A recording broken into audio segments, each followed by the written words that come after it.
अगर आप एक फीमेल हो और आपने शेव किया अपना बॉडी हेयर, चाहे वो आर्म्स हो, बटक्स हो, थाइज हो, और उसके बाद वहां पे आपने नोटिस किए हैं ब्लैक ब्लैक छोटे छोटे डॉट्स, तो आपने गूगल जरूर किया होगा कि ये कंडीशन जो कि स्ट्रॉबेरी जैसी लगती है ये क्या है। इंडियन स्किन डील करती है हीट से, स्वेटिंग से, थिक हेयर फॉलिकल से, पिगमेंटेशन से, और फिर भी हमारी एक्सपेक्टेशन होती है कि हमारी स्किन बिल्कुल फ्लॉलेस सॉफ्ट होनी चाहिए, जैसे हम बॉलीवुड सेलिब्रिटीज की देखते हैं, क्लीन स्मूथ एकदम फोटो रेडी। खासकर जब हम वेडिंग्स पे जाते हैं, वेकेशंस पे जाते हैं, डेली जिम में अपने वेल टोन्ड आर्म्स फ्लॉन्ट करते हैं, और यहाँ स्ट्रगल शुरू होती है। काफी लोगों को इसका सोशल प्रेशर भी आ जाता है, वो बैकलेस ड्रेसेस नहीं पहन सकते, ऑफ शोल्डर्स नहीं पहन सकते, उनके लिए कॉन्फिडेंस का इशू बन जाता है।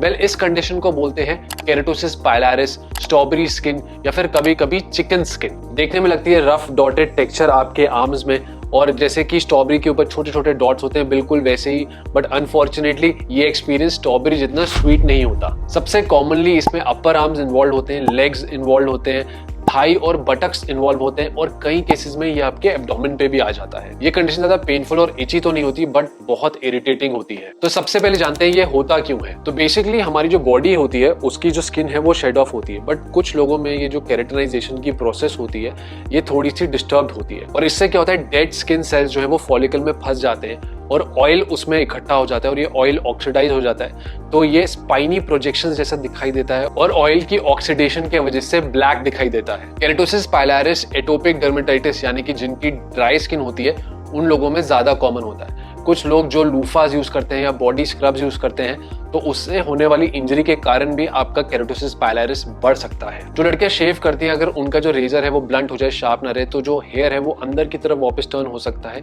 जिससे कि इनग्रोन हेयर हो जाता है, और वो भी स्ट्रॉबेरी स्किन में रिजल्ट कर सकता है। कुछ लड़कियां जब वो वैक्स करती हैं, तो जब वैक्स स्ट्रिप वो खींचती है तो वहां पे इंजरीज होती हैं, जिसकी वजह से इन्फ्लेमेशन होती है और रेड स्ट्रॉबेरी स्किन आ जाती है, और धीरे धीरे वो भी ब्लैक में कन्वर्ट हो जाती है। तो वैक्सिंग से ट्रॉमा इंड्यूस्ड केराटोसिस पाइलारिस यानी कि स्ट्रॉबेरी स्किन भी हो सकता है। स्ट्रॉबेरी स्किन जैसी कंडीशन विटामिन ए की डेफिशिएंसी में भी कॉमन है। अब इस कंडीशन को हम ट्रीट कैसे कर सकते हैं? वेल, आपकी स्किन है, आपको इसको रिस्पेक्ट करना है, इसको जेंटली ट्रीट करना है। काफी सारे पेशेंट्स हमारे पास आके बोलते हैं कि स्ट्रॉबेरी स्किन को वो लूफा से स्क्रब करते हैं और कई तरह के एप्रिकॉट स्क्रब वगैरह से स्क्रब करते हैं, ताकि वो जो फॉलिकल्स है वो निकल जाए। बट इंजरी करने से वो जो फॉलिकल्स में डेड स्किन सेल्स है वो टेम्पररी तो निकल जाते हैं, बट आपकी स्किन एक हाइपर रिएक्टिव मोड में चली जाती है, और आपकी स्किन और ज्यादा स्किन सेल्स बनाती है जो आपके फॉलिकल्स में घुस जाते हैं, और वो एक्चुअली आपके केराटोसिस पाइलारिस को वर्स्ट करते हैं। इसलिए याद रहे कि किसी भी तरीके का फिजिकल एक्सफोलिएशन आपको स्ट्रॉबेरी स्किन में नहीं करना है।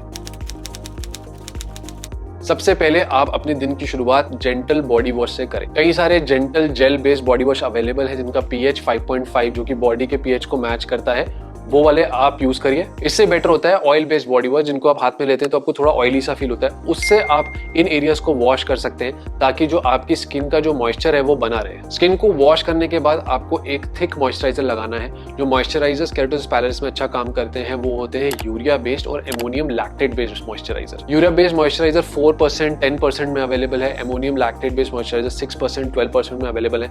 डिपेंडिंग आपको कितना ज्यादा स्ट्रॉबेरी स्किन है, आप उस हिसाब से अपना जो मॉइस्चराइजर है वो चूज कर सकते हैं। जब आप नहा रहे होते हैं तो इस चीज का भी आपको ध्यान रखना है कि आपको जो अपने नहाने का ड्यूरेशन है वो छोटा रखना है, क्योंकि जितना देर आप अपनी बॉडी पे पानी गिराएंगे उतना ज्यादा आपका नेचुरल मॉइस्चराइजर जो है वो वॉश अवे होगा। और इसके साथ साथ आपको ज्यादा गर्म पानी नहीं यूज करना है, आपको कोशिश करना है कि आप हमेशा ठंडे पानी से नहाओ। इससे भी आपकी जो स्किन का मॉइस्चर है वो प्रिजर्व रहता है। इसके अलावा रात में जब आप सो रहे हैं उस समय आप टॉपिकल रेटिनॉइड्स का यूज कर सकते हैं, या फिर रेटिनॉल्स का।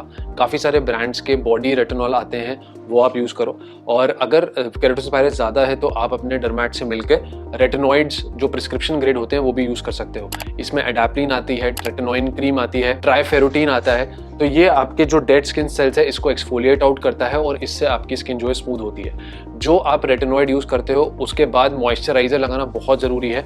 रात को रेटिनॉइड लगाने के बाद और सुबह मॉर्निंग में भी आपको मॉइस्चराइजर जरूर लगाना है। रेटिनॉइड्स के अलावा आप अल्फा हाइड्रोक्सी एसिड्स का यूज कर सकते हो। अल्फा हाइड्रोक्सी एसिड्स में आप ग्लाइकोलिक एसिड यूज कर सकते हो, लैक्टिक एसिड यूज कर सकते हो, या फिर ग्लाइकोलिक एसिड और लैक्टिक एसिड का कॉम्बिनेशन जो है वो अच्छा काम करता है। ये आपके डेड स्किन सेल्स को जो है एक्सफोलिएट आउट कर देता है, जिससे कि आपकी स्किन जो है वो थिन और यूनिफॉर्म हो जाती है। अगर आपको केराटिनोसिस पाइलरिस की प्रॉब्लम बहुत ज्यादा है तो आपके डॉक्टर आपको विटामिन ए बेस्ड आइसोट्रेटिनोइन भी प्रिस्क्राइब कर सकते हैं। ये 10 या 20 mg में यूजुअली डॉक्टर्स देते हैं और जो इनका कोर्स होता है काफी लंबा चलता है। बट जब हम ये मेडिसिन लेते हैं तो ये आपकी केराटिनाइजेशन प्रोसेस यानी कि स्किन बनने की प्रोसेस को इंप्रूव करती है और आपके जो डेड फॉलिकल्स हैं वो हट जाते हैं और इससे जो आपकी स्किन है वो सॉफ्ट हो जाती है।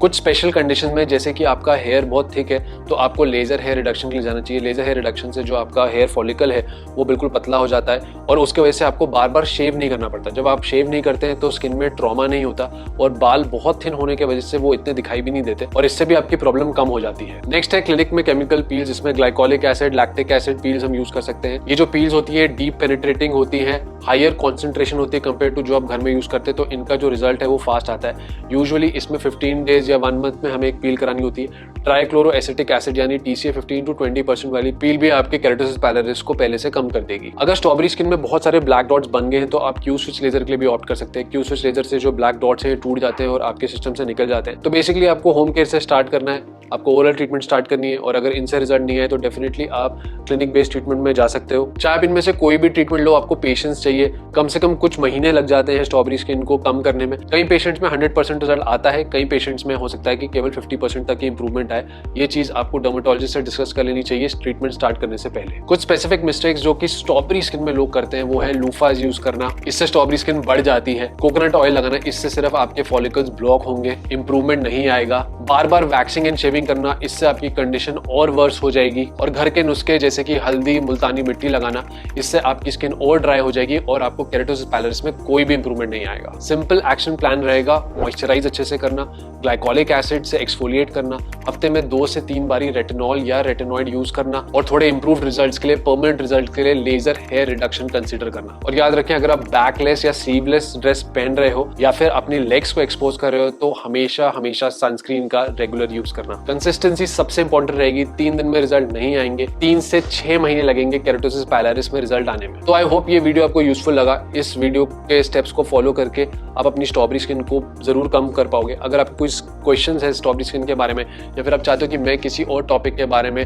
वीडियो बनाऊं, आप उसको नीचे कमेंट्स में डाल दीजिएगा। मैं लाता रहूंगा ऐसे ही कई सारी इंटरेस्टिंग वीडियो। आप प्लीज सब्सक्राइब कर लीजिए और शेयर करिए मेरे चैनल को उन लोगों के साथ जो कि स्किन और हेयर प्रॉब्लम से जूझ रहे हैं। मैं मिलूंगा अगली वीडियो में, तब तक के लिए गुड बाय।